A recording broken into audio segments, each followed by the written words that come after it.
Olá, doutores e doutoras, como vão? Estamos aí dando continuidade à nossa aula, às nossas videoaulas sobre o crime de homicídio. Hoje nós veremos as qualificadoras do crime de homicídio, vamos concluir o estudo das qualificadoras e vamos também observar o homicídio culposo. Pois bem, então, iniciando. Quando o homicídio será simples? O homicídio simples é aquele no qual não incorre nenhuma qualificadora. Então, se verificarmos a existência de uma qualificadora, o homicídio é simples. Então, fala assim, o homicídio é qualificado. É qualificado por quê? Porque incide uma qualificadora. A próxima, então, a ação seria apontar qual qualificadora. O que acontece, então, quando incide uma qualificadora? Quando incide uma qualificadora, a pena muda. A pena em abstrato muda. A pena em abstrato no homicídio simples é de 6 a 20 anos. Contudo, se ele for qualificado, passa a reclusão de 12 a 30 anos. Então é muito importante. A incidência de uma única qualificadora já é o suficiente para haver essa modificação no sistema de dosimetria da pena. A pena base já, aquele número que se tem como pena base, já vai partir de 6 para começar a 12. Então no homicídio simples 6, no homicídio qualificado 12. E aí, o que acontece se incide mais de uma qualificadora no crime de homicídio? Olha, a incidência de mais de uma qualificadora vai transformar essa nova qualificadora, essa outra qualificadora, em uma circunstância agravante a ser analisada na segunda fase de fixação da pena. Então, só vai fazer com que a pena base se aproxime mais do máximo.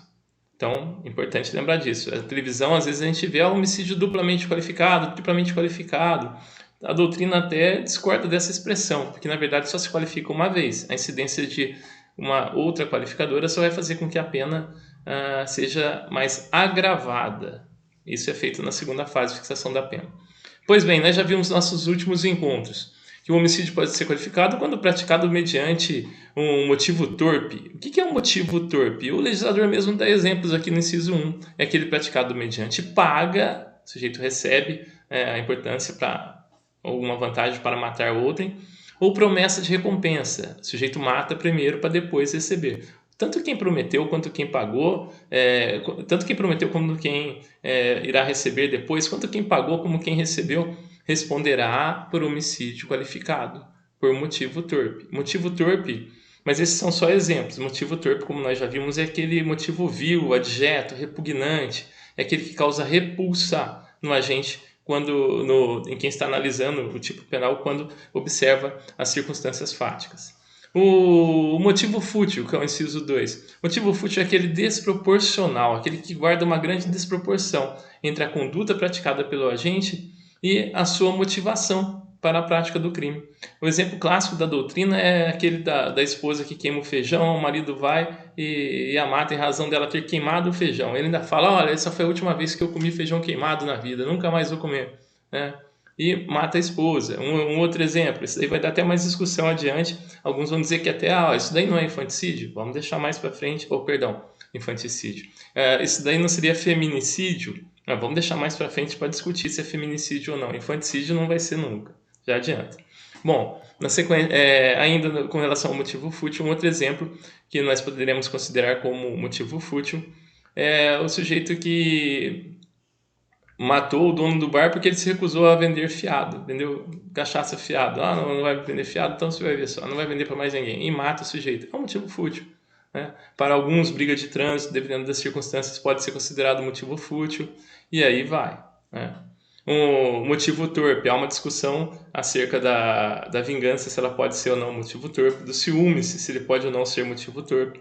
Mas aí a gente vai depois dar uma pesquisada com calma na doutrina, dar uma lida e ver as determinadas circunstâncias. Infelizmente, aqui pela videoaula não dá tempo da gente apreciar isso com tanta calma.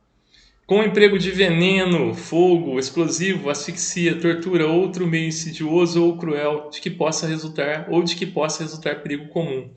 3 coisas então aí, 3 circunstâncias. Vamos lá.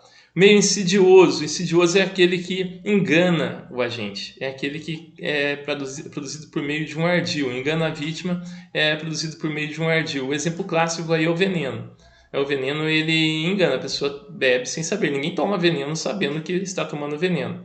Mas e se ainda assim, se a pessoa souber que está tomando veneno? Quando ela sabe que está tomando veneno, continua a ser qualificado por ser um meio cruel. Porque a morte gerada pelo veneno sempre é uma morte que é sofrida, causa um sofrimento em tese desnecessário com relação à vítima, como acontece nos casos de asfixia, como acontece quando a vítima é torturada. Presta atenção aqui numa coisa, aqui o sujeito ele quer matar, e ele emprega a tortura para quê?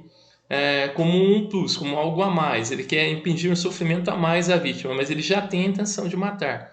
Por isso que a tortura aqui vai qualificar o crime de homicídio. Atenção, se o sujeito só queria torturar, mas a vítima morreu por imperícia, por imprudência do torturador, que só queria torturar, reparem, nós teríamos aí a configuração de um crime de tortura, e não propriamente no crime de homicídio qualificado por meio de tortura. O sujeito vai responder pelo homicídio praticado a título de culpa durante a tortura? Sim, irá, mas não responderá por dolo, por homicídio doloso qualificado pelo emprego de tortura. Aqui é importante a ordem dos fatores, vai alterar sim o produto. Então, primeiro aqui o agente vai ter que, para responder por esse crime nessa forma qualificada, ele vai ter que praticar o crime querendo matar, ele faz algo mais, que é colocar tortura na sua conduta. E aí vai resultar do meio cruel com relação à vítima. E o perigo de a outra qualificadora é que possa resultar perigo comum. O exemplo aqui é o explosivo, é o fogo, que além de serem meios cruéis, ainda podem resultar em perigo comum. Imagina, se põe um explosivo na sala de aula para querer matar uma pessoa, um aluno. Dá para prever que outras pessoas no entorno poderão morrer ou minimamente se ferirem? Sim, então esse perigo comum é o suficiente para a qualificação do crime de homicídio. Na sequência, nós vamos ter o inciso 4, que nos informa que o homicídio é qualificado quando praticado a traição, de emboscada, mediante dissimulação ou recurso que dificulte ou torne impossível a defesa do ofendido. Percebam aqui, a traição, de emboscada, mediante dissimulação. Essas práticas, elas dificultam a defesa, ou mesmo, muitas vezes, impedem a defesa do ofendido. Daí, o legislador considerar como uma qualificadora do homicídio. Importante destacar aqui, do ponto de vista prático, que tanto a doutrina quanto a jurisprudência entendem que tanto a traição quanto a emboscada e a dissimulação, elas não podem ser previstas pela vítima. Elas têm que se tratar mesmo de um recurso que surpreenda a vítima. Porque se ela já desconfiava da traição, por exemplo, não pode ser considerado como qualificadora. Se ela já sabia que no local aonde ela estava indo poderia acontecer uma emboscada, ela já não tem a incidência, nessa situação já não tem mais a incidência da qualificadora. Se consegue o conhecimento da vítima acerca dessas qualificadoras, dessas circunstâncias, pode afastar a incidência da qualificadora. Repetindo, o conhecimento da vítima acerca dessas circunstâncias podem afastar o reconhecimento da qualificadora. Lembrando, isso aqui é decidido no tribunal do júri, mas a doutrina e a jurisprudência nos auxiliam nesse momento no convencimento dos jurados. Bom, na sequência, crime praticado para assegurar a execução, a ocultação, a impunidade ou a vantagem de outro crime.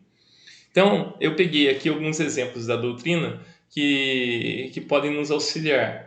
Um exemplo que a doutrina dá com relação à execução, para assegurar a execução de um crime. Sujeito, por exemplo, que tem por objetivo ajudar presos a empreenderem fuga. Então ele mata, por exemplo, o carcereiro para que os outros colegas possam fugir. O objetivo aqui, então, era fugir, mas ele, para poder propiciar essa fuga, acabou matando alguns agentes carcerários. Tem aqui uns outros exemplos escolhidos da doutrina. Vamos ver o que mais que a doutrina dá de exemplo. Vamos lá. Do traficante, está aqui, do traficante. O sujeito mata um traficante rival para assumir o posto de venda de drogas. É outro exemplo. Bom, então, na sequência, para a ocultação do crime, o sujeito foi até um determinado local para estuprar uma vítima. Depois ele foi reconhecido durante a prática de estupro. E ele mata para quê? Para que a vítima não o reconheça. né, para que ele acaba depois na sequência ocultando o cadáver, já vai gerando aí outros crimes. Mas percebam, aqui o homicídio já é qualificado porque ele quer ocultar a prática desse crime e até mesmo garantir a sua impunidade. Ok? Então, depois a gente pode verificar com calma os vários exemplos que nós podemos verificar na doutrina. Matar testemunha, por exemplo, é um caso que se entra aqui. E aí vai. Se vocês assistirem aquela série que eu estou até acompanhando, Como Defender um Assassino lá no Netflix, já fiz algumas menções aqui em alguns vídeos que fiz, algumas videoaulas, e lá vocês vão ver que o pessoal do filme está sempre praticando esse homicídio qualificado aqui, né? Porque eles vão tentando encobrir um homicídio com o outro e vai no desenrolar da história, sem dar muito spoiler, né? How to Get Away with Murder, que é desculpa o inglês aí, mas é Como Defender um Assassino. Então assistam, é uma série bem interessante. Na sequência, né, nós vamos ver o crime praticado por razões de condição de sexo feminino. Olha, chegamos então ao infanticídio. Mania de confundir infanticídio com feminicídio. Tomara que vocês também não se confundam na prova, né? Aqui é o feminicídio. Feminicídio. Ok? Vamos lá. Então, aqui, quem sempre discute em sala de aula, o pessoal da FASC, vai se lembrar. Eu até gosto de brincar com a doutora Mara. Grande abraço, doutora Mara, lá da FASC. E é uma defensora da causa feminista, da criminologia ligado às mulheres. Eu acho bem interessante a pesquisa que ela faz. A Mara, a Rose, a Marta. Então, lá a gente tem uns alunos lá aí na FASC que são bem atentos a essa questão. A gente ainda vai ter muito para discutir. Aqui, infelizmente, a gente vai ter que dar uma passadinha rápida, mas se estivéssemos na sala de aula, sem dúvida, demoraríamos mais sobre esse tema.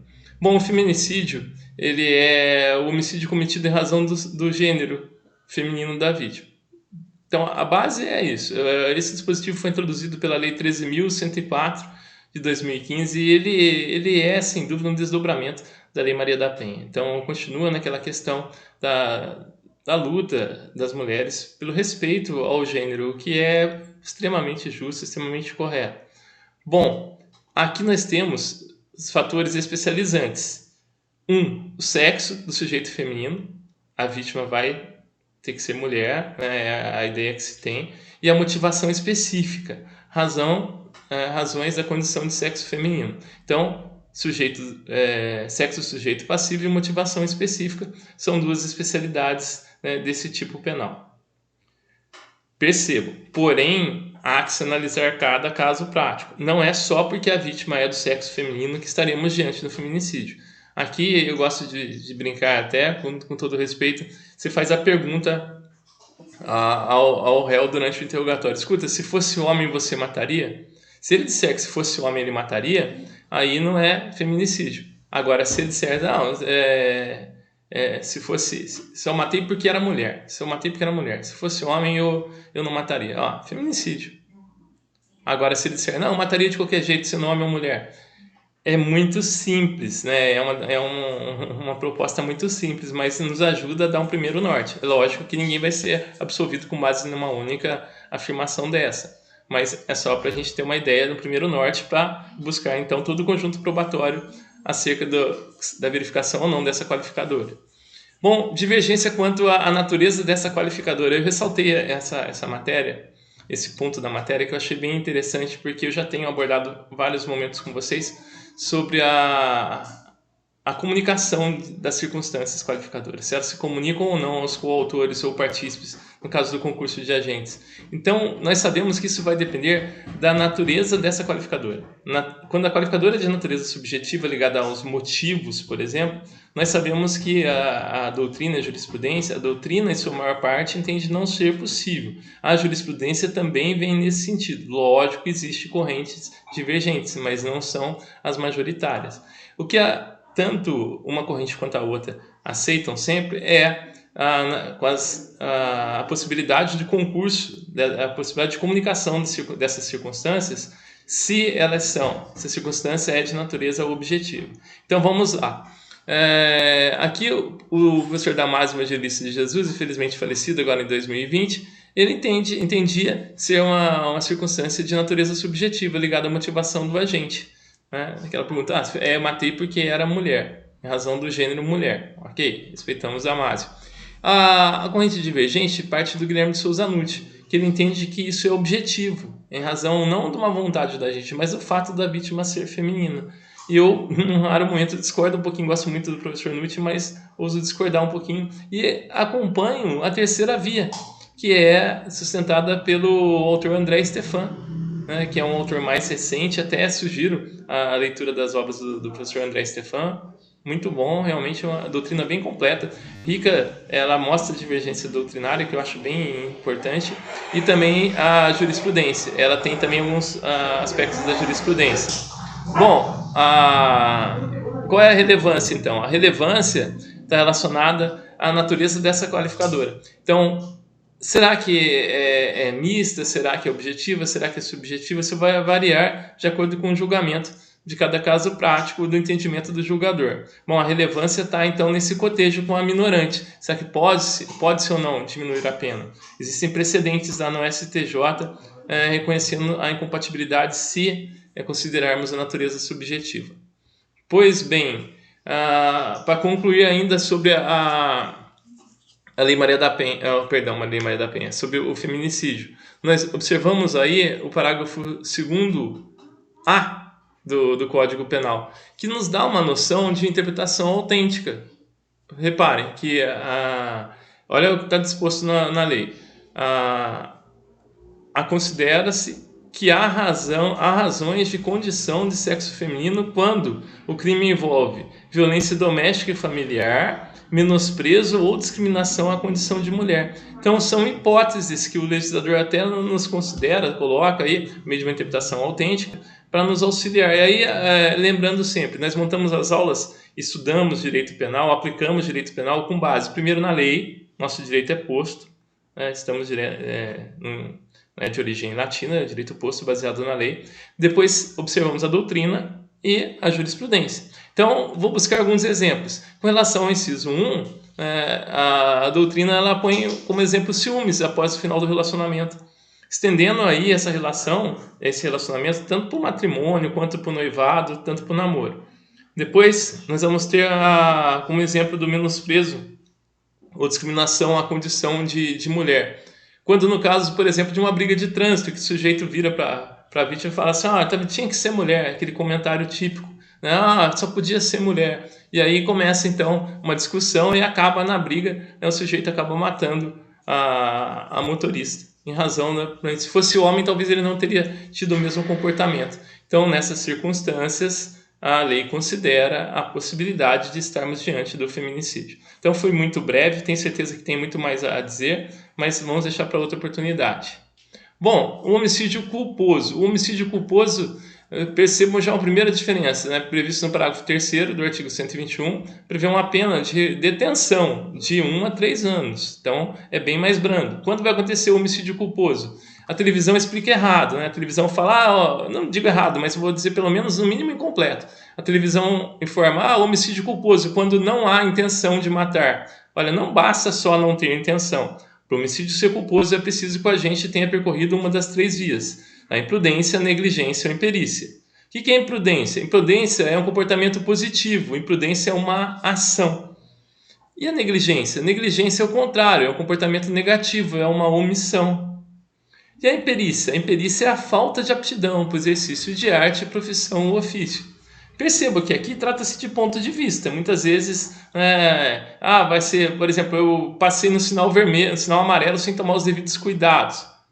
Só um exemplo para a gente entender sobre a imprudência. Tá? Lógico que se eu estou falando de trânsito, não vai incluir aqui. Tá? Mas vamos lá. Se eu não tomei os devidos cuidados e agi, eu posso considerar imprudência, porque foi uma ação. Mas posso também considerar negligência, por quê? Porque deixei de tomar devidos cuidados. Então, aqui, reparem, o homicídio será culposo sempre quando a gente percorrer uma das 3 vias, né? Ou não ter a falta de aptidão para o exercício de arte, profissão ou ofício. O agente, por exemplo, que teve poucas aulas, teve uma pouca instrução para operar uma máquina, por exemplo, numa indústria. Ele não está preparado para desenvolver aquela atividade. Não tá, ele não tem aptidão para aquilo. Você percebe que ele tem uma dificuldade muito grande na operação das máquinas, e isso gera a morte de um outro funcionário. Posso considerar que ele foi imperito, não conseguiu dominar ali a arte ou a profissão na qual ele estava exercendo. É um exemplo, ele não quis o resultado, ele não chegou a prever, assumiu o risco, mas ainda assim deu causa ao resultado. Estaremos diante, então, de um exemplo de crime culposo. Pois bem, nesse momento eu chamo a atenção dos doutores para as espécies de culpa. Teve até um aluno na prova, não me recordo agora quem foi que contestou lá uma das questões da prova, dizendo assim, não seria culpa consciente? Vamos lá, eu ainda não poderia ter colocado isso na prova P1 porque a gente só está vendo agora, né? Então não poderia ser de forma alguma culpa consciente lá. Lá na questão da prova havia um dolo eventual do agente. Ele preveu, chegou a prever e assumiu o risco, né, de produzir o resultado. Mas deixemos isso mais para adiante. Aqui estamos diante do seguinte: atenção às espécies de culpa.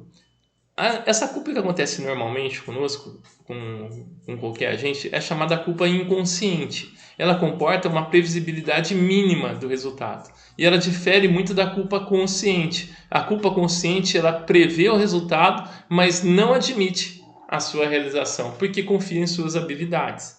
Então daí, por exemplo, o sujeito que fala assim, deixa comigo, é uma frase que a galera gosta. Deixa, filho, aqui é Corinthians, filho, aqui é Corinthians, deixa comigo, deixa que eu seguro. Não, isso aqui é moleza para mim, fique tranquilo. Então, isso é o quê? É culpa consciente. Cuidado que se aproxima muito do dolo eventual. Que no dolo eventual o sujeito prevê o resultado, mas não admite a produção desse resultado.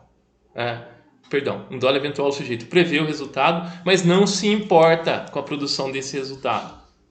Ele não se importa. Olha lá, ele assume o risco da produção desse resultado. Isso é dolo eventual. Isso difere da culpa consciente. Na culpa consciente, o agente prevê o resultado, mas não admite que esse possa ser produzido. Exemplo clássico aqui da doutrina, para ninguém mais esquecer, é do caçador. O caçador está caçando, ele vê alguém na linha de tiro. Quando ele vê o sujeito na linha de tiro, alguém avisa para ele, cuidado, alguém está na linha de tiro. E ele fala assim, não se preocupe, eu sou campeão de tiro, eu não vou errar jamais, eu tiro essa distância. Ele aciona a arma e acaba atingindo a vítima. Olha, chegou a prever que a vítima poderia ser atingida? Sim. Assumiu o risco quando atirou? Não, ele não assumiu o risco. Ele confiou nas suas habilidades, ele não aceitou a produção do resultado. E isso confere a ele o direito de responder por culpa consciente, e não por dolo eventual. Quer ver no mesmo exemplo, se virar dolo eventual, é o sujeito falar, olha, cuidado, fulano está na linha de tiro. Ele fala assim, olha, azar dele, quem mandou ele ficar ali? Ele sabe que tem que ficar atrás, se acertar ele é azar. Não era para ele estar lá? Olha, nesse caso, nós temos o que? O dolo eventual. Então é importante fazer essa distinção. Olha, mas ainda assim, na prática, nem sempre é tão fácil distinguir. Então eu tenho uma técnica que eu vou passar para vocês que pode ajudar. É a seguinte propositura. Você analisa a conduta e o resultado. Vai ser sempre o mesmo, né? Alguém agiu e gerou a morte de fulano. Então eu tenho a conduta, uma ação, e tenho o resultado, morte. Agora eu vou perguntar, vou buscar as respostas observando o caso prático. Veja, será que observando a conduta da gente, eu concluo que o resultado chegará em regra ou por exceção? Se o resultado chegar em regra, dolo eventual. Se o resultado só chegar por exceção, culpa. E olha que coisa interessante. Vamos lá, ao dirigir olhando o celular, mensagem do celular, falando no celular, dirigir mandando mensagem no WhatsApp. Aconteceu um acidente, é regra ou exceção? Olha, é algo a se pensar. Sabe por quê? Porque quem nunca dirigiu mexendo no celular? Quantos carros vocês veem na rua as pessoas dirigindo, olhando no celular? Agora, pergunto a essas pessoas, elas pretendem causar acidentes? Se houver um acidente, elas, eu cheguei a prever sim, mas não me importei porque isso nunca acontece. Será que é isso mesmo? Olha, então tem que analisar cada caso prático. Só um exemplo, dei um exemplo, porque a regra não é a gente ver tanta gente dirigindo. Quer ver um outro exemplo? É o do beber e dirigir. Só que aí há uma diferença no beber e dirigir. No beber e dirigir, por uma política pública, uma política criminal. Uma política criminal, foi necessário se violar toda essa presunção de estado de inocência. Se rasgou essa hipótese do resultado da regra e da exceção, nesse exemplo que eu estou dando aqui. Por que isso acontece? Em razão do grande número de pessoas que realmente morrem após ingerir bebida alcoólica e vão pegar a direção de um veículo.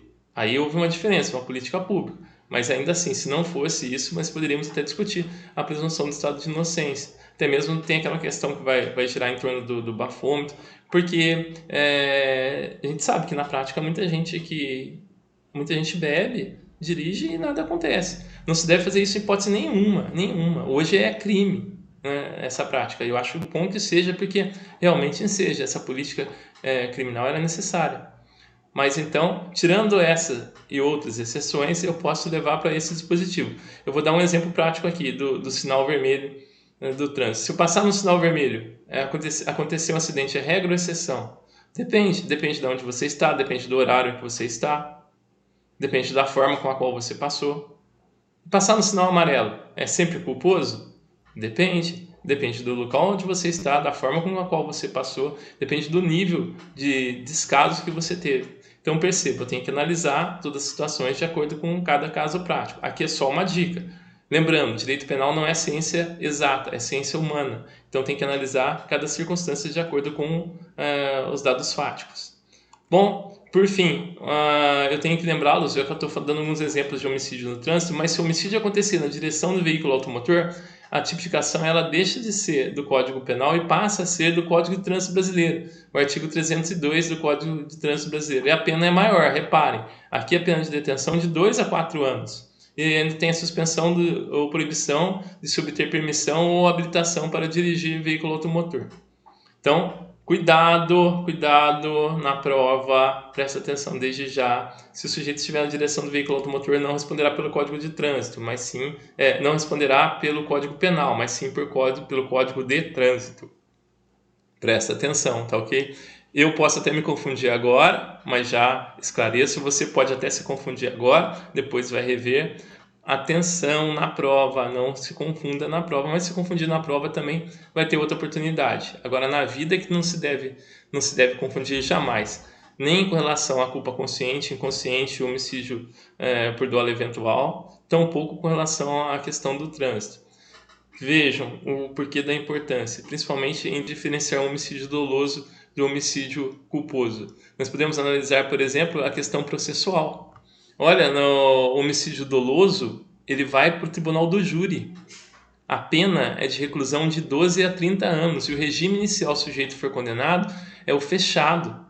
Então, responder por um crime pelo tribunal do júri é algo muito penoso. São anos respondendo, é uma exposição pública muito grande. Ao passo em que, se o homicídio for culposo, segue-se o rito comum ordinário, é um juiz togado que vai decidir a questão, o processo é muito mais sério, a pena é de reclusão de 1 a 3 anos, olha só que coisa interessante, de 1 a 3 anos, e a previsão, olha só, é possível até comutação da pena restritiva de liberdade por uma restritiva de direitos. Olha que interessante, para comutação, então você pode nem ser preso. E se for preso, se chegar a ser preso? Regime inicial, como se trata de detenção, tem que ser o semiaberto. Já começa no semiaberto na pior das hipóteses. Na prática, raríssimo se ver alguém preso de verdade por homicídio culposo. Raríssimo. Bom, para concluir, próxima aula nós vamos fazer a correção da atividade que vai ser proposta, que está sendo proposta. Vocês vão lá, olhem no AVA, vão receber aí por e-mail, vão receber lá no WhatsApp, tem lá uma atividade para ser feita. Nós vamos fazer a correção dessa atividade e vamos explorar as majorantes do crime de homicídio e o perdão judicial. Gente, desculpe por alguns equívocos aí, mas corrigidos a bom tempo, e desculpe também ficar um pouquinho mais longo esse vídeo, mas ele é muito importante, nós temos que fechar essa questão do homicídio, não podia ser diferente. Doutores e doutoras, um grande abraço, até a próxima aula.